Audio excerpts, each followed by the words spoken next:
नमस्कार. सादर करत आहोत ठाणे वार्ता. ठळक घडामोडी. उष्माघात रुग्णांसाठी सिव्हिल रुग्णालयात 20 खाटांचा विशेष वातानुकूलित कक्ष. मतदानाचा टक्का वाढविण्यासाठी सहकारी गृहनिर्माण सोसायट्याचे अध्यक्ष आणि सचिव केंद्रस्तरीय स्वयंसेवक घोषित. आणि खारटन रोड येथील प्रशांत भोजने हा सफाई कामगारांचा मुलगा UPSC मध्ये उत्तीर्ण. या आणि इतर घडामोडी विस्तृतपणे पण काही क्षणातच. आमच्या फेसबुक पेज तसंच यूट्यूब चॅनल आणि संकेतस्थळाला सबस्क्राईब करायला विसरू नका. आपण पाहत आहात श्री स्थानक वाहिनी, ठाणे जिल्ह्याचं मुख्य व्यासपीठ. ठाणे वार्ता पहा श्री स्थानक वाहिनीवर. आता सकाळी 9:15 पासून रात्री 9:15 पर्यंत ठाणे वार्ता, ठाण्यातील पहिलं दृकश्राव्य माध्यम. ठाणे वार्ता आणि श्री स्थानक वाहिनीचं लाईव्ह स्ट्रीमिंग. ठाणेवार्ता.com वरील लाईव्ह स्ट्रीमवर क्लिक करा आणि अगदी मोबाईलवरही ठाणे वार्ता श्री स्थानक वाहिनीचा आनंद लुटा. यासाठी आमचं ॲप डाउनलोड करा. ठाणे वार्ता पहा श्री स्थानक वाहिनीवर. आता सकाळी 9:15 पासून रात्री 9:15 पर्यंत ठाणे वार्ता, ठाण्यातील पहिलं दृकश्राव्य माध्यम. आपण पाहत आहात श्री स्थानक वाहिनी, ठाणे जिल्ह्याचं मुख्य व्यासपीठ. उष्म्याने रौद्ररूप धारण केल्याने गेल्या 2-3 दिवसांपासून ठाणे शहराचे तापमान प्रचंड प्रमाणात वाढले आहे. त्यामुळे उष्माघाताचा धोका वाढण्याची शक्यता असली तरी उष्माघात रुग्णांसाठी सिव्हिल रुग्णालयात 20 खाटांचा विशेष वातानुकूलित कक्ष तैनात ठेवण्यात आला आहे. या कक्षात सर्व यंत्रणा सुसज्ज असून उष्माघातापासून संरक्षण करण्यासाठी घराबाहेर पडताना टोपी, छत्री, पाणी, गॉगल, सुती कपड्यांचा जास्तीत जास्त वापर करण्याचे आवाहन आरोग्य प्रशासनाने केले आहे. 9 महिन्यांपूर्वी सिव्हिल रुग्णालय पाडून या जागेत सुपर स्पेशालिटी हॉस्पिटल बांधलं जात आहे. रुग्णांची गैरसोय होऊ नये म्हणून वागळे इस्टेट मनोरुग्णालय शेजारी आरोग्य विभागाच्या जागेत तात्पुरत्या स्वरूपाचे सिव्हिल रुग्णालय उभारले आहे. रुग्णांना चांगले उपचार देण्याचा प्रयत्न आरोग्य विभागाचा असून दर दिवशी सुमारे 500 ते 600 रुग्ण उपचारासाठी येत असतात. ठाणे जिल्ह्याचे तापमान 40° वर पोहोचले असून वाढत्या तापमानाचा त्रास नागरिकांना होण्याची शक्यता आहे. हवामान विभागाकडून उष्णतेची लाट आणखी काही दिवस राहणार असल्याचे सांगितले आहे. उकाडा वाढल्यामुळे थकवा येणे, ताप येणे, त्वचा कोरडी पडणे, भूक न लागणे, चक्कर येणे, निरुत्साही होणे, डोके दुखणे, रक्तदाब वाढणे, मानसिक बेचैन आणि अस्वस्थता, बेशुद्धावस्था इत्यादी लक्षण आढळतात. कोणाला उष्माघाताचा त्रास आलाच तर उपचारासाठी सिव्हिल रुग्णालय सज्ज आहे. रुग्णालयात 20 खाटांचा वातानुकूलित विशेष कक्ष निर्माण केला असल्याची माहिती जिल्हा शल्यचिकित्सक डॉक्टर कैलास पवार यांनी दिली. उष्मा वाढणार आहे ठाणे जिल्ह्यामध्ये आणि लगतच्या परिसरामध्ये. आपण बघतो की 43 आपण क्रॉस करतो आहे आणि ह्या आपल्याला ठाणे जिल्ह्याला किंवा मुंबई सबअर्बन किंवा बाकी जिल्ह्याला याची खरोखर सवय नाही. बाकी जे पठारी जिल्हे आहेत तिकडे प्रत्येक वर्षी तापमान जास्त असतो. तर आपण इकडे मेनली आपण त्या दृष्टीने आरोग्याच्या दृष्टीने आपण सगळ्यांना सर्क्युलर करून काय काय काळजी घ्यावी त्याच्याबद्दलचं हॉस्पिटल मध्ये बेडची व्यवस्था आपण केलेली आहे. AC वाढ वगैरे करणं, त्यांना तिथे जे काही लागतील ते मेडिसिन्स वगैरे सगळं मुबलक प्रमाणात उपलब्ध करून दिलेली आहे. आणि सगळ्यांना प्रायमरी ट्रीटमेंट असेल किंवा बाकी सेकंडरीसाठी काही लागेल तर सिव्हिलला आपण जवळपास 20 बेड त्यासाठी तयार केलेला आहे, जो AC वार्ड असेल. आणि आपण त्यासाठी ती सगळी काळजी घेतो आहे. परंतु मला लोकांना एकच विनंती करायची आहे की जी आपल्याला उष्माची सवय नाही तर शक्यतो अर्जंट काम नसेल तर 12-4 घरात बाहेर पडू नये. जर बाहेर पडत असाल तर स्कार्फ, टोपी वापरणे, गॉगल वापरणे, छत्रीचा जास्तीत जास्त यूज करायला पाहिजे आणि मुबलक प्रमाणात पाणी पित राहायला पाहिजे कंटिन्युअसली. पाण्याचं मेनली याच्या डिहायड्रेशन कुठल्याही पद्धतीने होऊ नये, त्याचं कॉम्प्लिकेशन खूप जास्त होतात. त्या कंटिन्युअसली पाणी पिणं हेही एक आहे. आणि जर गरज नसेल तर घरातनं बाहेर न पडणे हा सगळ्यात चांगला उपाय आहे. जास्तीत जास्त थंड ठिकाणी बसून राहायला पाहिजे घरामध्ये आणि काळजी घ्यायला पाहिजे. एवढी जर काळजी घेतली नक्कीच आपण याला बीट करू शकतो. कल्याणपूर्वेत रामनवमी निमित्त भव्य शोभायात्रेत सर्व पक्षीय नेते सहभागी झाले होते. अयोध्येमध्ये प्रभू श्रीरामांचं भव्य दिव्य मंदिर बनल्यानंतरची ही पहिलीच रामनवमी आहे. त्यामुळे आजची रामनवमी सर्वांसाठी खूप महत्त्वाची आहे. अयोध्यात 500 वर्षांनंतर राम मंदिर बनले.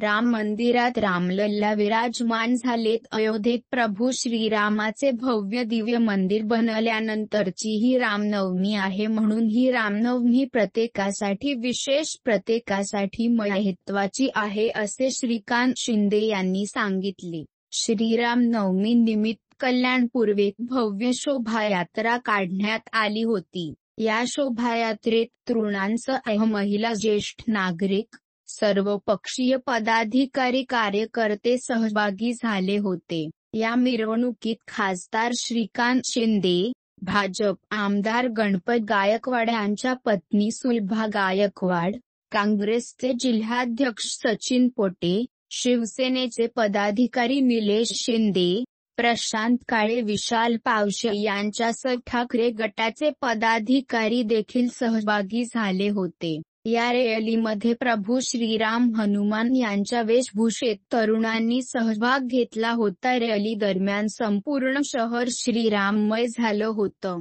श्रीमान मेहंदीपूर बालाजी मित्र परिवार आणि रामभक्त सकल हिंदू समाजाच्या संयुक्त विद्यमाने श्रीराम नवमी निमित्त ठाण्यातील डबरी नाका ते वागळे इस्टेट दरम्यान ब्रास बँड, नाशिक ढोलच्या गजरात प्रभू श्रीराम मूर्तीची भव्य पालखी यात्रा काढण्यात आली.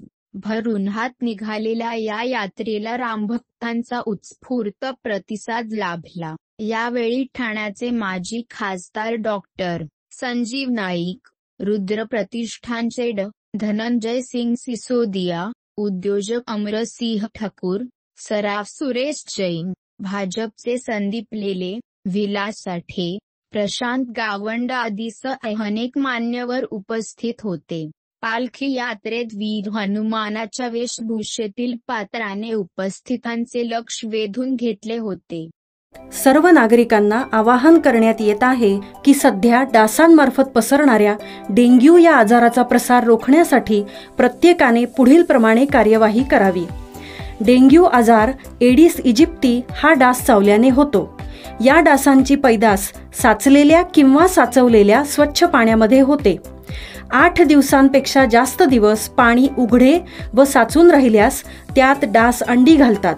अंड्यांच्या अळ्या तयार होऊन पुढे डास तयार होतात. यासाठी आपल्या घरातील पाणी साठे, उदाहरणार्थ बॅरल्स, पिंपे, टाक्या, हौद, रांजणे इत्यादी दर आठवड्याला रिकामे करून घासून पुसून कोरडे करून पुन्हा भरावे. 1 दिवस कोरडा दिवस म्हणून पाळावा. पाणी साठ्यांना घट्ट झाकणे बसवावीत किंवा जुनी साडी, चादर, धोतर यांनी बांधून झाकून ठेवावीत, म्हणजे डास त्यात जाऊन अंडी घालणार नाहीत. घराच्या गच्चीवर, आजूबाजूला, अंगणात कोठेही पाणी साचू देऊ नये. भंगार सामान उघड्यावर टाकू नये, उदाहरणार्थ टायर्स, प्लास्टिक सामान, कुंड्या, टाकाऊ वस्तू इत्यादी. अशा सामानात पावसाचे पाणी साठून त्यात डेंग्यूच्या डासांची पैदास होते. घरातील कूलर्स, फ्रीजच्या पाठीमागील ट्रे हे देखील वेळोवेळी कोरडे करावेत. लक्षात ठेवा, नुसत्या फवारणीने डास घनता कमी होत नाही, तर त्यासाठी डास पैदास ठिकाणे नष्ट करणे ही आपल्या सर्वांची जबाबदारी आहे. कोणताही ताप अंगावर न काढता जवळच्या शासकीय रुग्णालयात मोफत औषधोपचार घ्या. अशा प्रकारे नागरिकांनी सहकार्य केल्यास डेंग्यूचा प्रसार रोखणे सहज शक्य आहे. ठाण्यातील ऐतिहासिक सिद्धेश्वर राम मंदिरात रामनवमीनिमित्त रामजन्मोत्सव मोठ्या थाटामाटात साजरा करण्यात आला. रामनवमीनिमित्त सिद्धेश्वर राम मंदिरात रामजन्मोत्सव मोठ्या थाटामाटात साजरा करण्यात आला. ठाण्यातील ऐतिहासिक श्रीमान सिद्धेश्वर राम मंदिरात रामनवमीचा जल्लोष तलावाचं शहर म्हणून ओळखल्या जाणाऱ्या ठाणे शहरात ऐतिहासिक सिद्धेश्वर तलावाच्या शेजारीच प्राचीन सिद्धेश्वर राम मंदिर मागील अनेक वर्षांपासून अस्तित्वात आहे. रामनवमी निमित्त सिद्धेश्वर राम मंदिरात रामजन्मोत्सव मोठ्या थाटामाटात साजरा करण्यात आला. दरम्यान कीर्तनाच्या माध्यमातून प्रबोधनासोबतच प्रभू श्रीमान रामाचा पाळणा झुलवत यावेळी रामनवमी उत्सव साजरा करण्यात आला.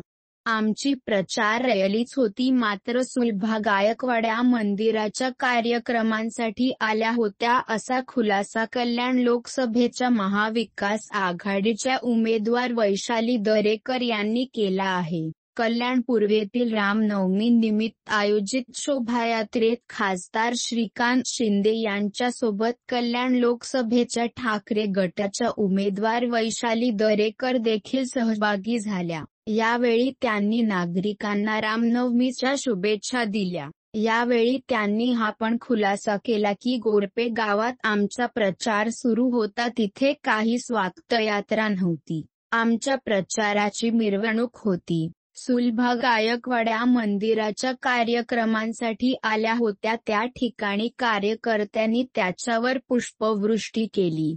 लोकसभा निवडणुकीमध्ये आम्ही सर्व अध्यक्ष आणि सचिव मतदारदूत म्हणून आमची भूमिका बजावणार असून प्रत्येक सोसायटीत 100% मतदान कसे होईल यासाठी प्रयत्नशील राहून मतदान जनजागृतीमध्ये सहभागी होऊ, असा निर्धार ठाण्यातील सहकारी गृहनिर्माण सोसायटीच्या अध्यक्ष आणि सचिवांनी केला. सार्वत्रिक लोकसभा निवडणुकीच्या पार्श्वभूमीवर 25 ठाणे लोकसभा मतदारसंघांतर्गत 148 ठाणे विधानसभा मतदारसंघातर्फे स्वीप कार्यक्रमाची अंमलबजावणी करण्यात येत आहे. मतदानाचा टक्का वाढविण्यासाठी मतदारांनी सक्रिय सहभाग नोंदवावा अशा सूचना मतदार नोंदणी अधिकारी उर्मिला पाटील यांनी दिल्या होत्या. त्यांच्या सूचनेनुसार सहकारी गृहनिर्माण सोसायट्याच्या अध्यक्ष आणि सचिव यांच्या कार्यशाळेचे आयोजन नियोजन भवन येथे केले होते. कार्यशाळेच्या सुरुवातीलाच महाराष्ट्र सहकारी अधिनियम 1960 कलम 79 अन्वये सहकारी गृहनिर्माण सोसायट्याच्या अध्यक्ष आणि सचिवांना केंद्रस्तरीय स्वयंसेवक घोषित केले असल्याची माहिती अतिरिक्त निवडणूक निर्णय अधिकारी संसारे यांनी गृहनिर्माण सोसायट्याच्या अध्यक्ष आणि सचिव यांना दिली. सार्वत्रिक लोकसभा निवडणुकीमध्ये जास्तीत जास्त मतदान होण्यासाठी मतदारांमध्ये जनजागृती होणे महत्त्वाचे असून सहकारी गृहनिर्माण सोसायट्याच्या अध्यक्ष आणि सचिवाच्या माध्यमातून जास्तीत जास्त मतदारांना मतदानासाठी प्रेरित करण्याचा प्रयत्न करावा, असे आवाहन त्यांनी यावेळी केले. अध्यक्ष आणि सचिव यांचे सक्रिय सहकार्य घेऊन मतदानाचा टक्का वाढविणे हे आपले ध्येय आहे. विशेष म्हणजे मतदान टक्केवारी वाढविण्याचे काम करणाऱ्या या सोसायटीच्या वार्षिक लेखा अहवालामध्ये या कामाची नोंद करण्यात येणार आहे. त्यासाठी जिल्हा उपनिबंधकांना यामध्ये सहभागी करून घेण्यात आले आहे. या कामामध्ये अध्यक्ष आणि सचिवांनी चांगले सहकार्य करून मतदार टक्का कसा वाढेल यासाठी विशेष प्रयत्न करावेत. मतदान जनजागृती संबंधित वेगवेगळे उपक्रम राबवून नवीन मतदारांची नोंदणी कशी वाढवता येईल हे पाहावे. मागील निवडणुकीतील मतदानाच्या टक्केवारीपेक्षा या वेळच्या मतदानामध्ये मतांची टक्केवारी वाढवावी, असे आवाहन संसारे यांनी केले. या कार्यशाळेत सहकारी गृहनिर्माण सोसायट्याच्या अध्यक्ष आणि सचिवांनी विचारलेल्या प्रश्न आणि शंकाचे त्वरित निरासन करण्यात आले. केंद्रीय लोकसेवा आयोगाच्या परीक्षेचा निकाल काल जाहीर झाला आहे. ठाण्यातील एका सफाई कामगारांचा मुलगा या परीक्षेच्या निकालात चमकला आहे. ठाण्यातील सफाई कामगारांचा मुलगा प्रशांत भोजने हा या परीक्षेत उत्तीर्ण झाला आहे. त्याचे हे यश उल्लेखनीय आहे. त्यामुळे त्याच्या या यशाबद्दल तो राहत असलेल्या सफाई कामगारांच्या वसाहतीपासून त्याची एक मिरवणूक काढण्यात आली होती. या मिरवणुकीत आमदार जितेंद्र आव्हाड आणि माजी नगरसेवक जयेंद्र कोळी या दोघांनी त्याचा सत्कार केला. आपण पाहत आहात श्री स्थानक वाहिनी, ठाणे जिल्ह्याचं मुख्य व्यासपीठ. ठाणे वार्ता पहा श्री स्थानक वाहिनीवर. आता सकाळी 9:15 पासून रात्री 9:15 पर्यंत ठाणे वार्ता, ठाण्यातील पहिलं दृकश्राव्य माध्यम. ठाणे वार्ता आणि श्री स्थानक वाहिनीचं लाईव्ह स्ट्रीमिंग. ठाणेवार्ता.com वरील लाईव्ह स्ट्रीमवर क्लिक करा आणि अगदी मोबाईलवरही ठाणे वार्ता श्री स्थानक वाहिनीचा आनंद लुटा. यासाठी आमचं ॲप डाउनलोड करा. ठाणे वार्ता पहा श्री स्थानक वाहिनीवर. आता सकाळी 9:15 पासून रात्री 9:15 पर्यंत ठाणे वार्ता, ठाण्यातील पहिलं दृकश्राव्य माध्यम. आपण पाहत आहात श्री स्थानक वाहिनी, ठाणे जिल्ह्याचं मुख्य व्यासपीठ.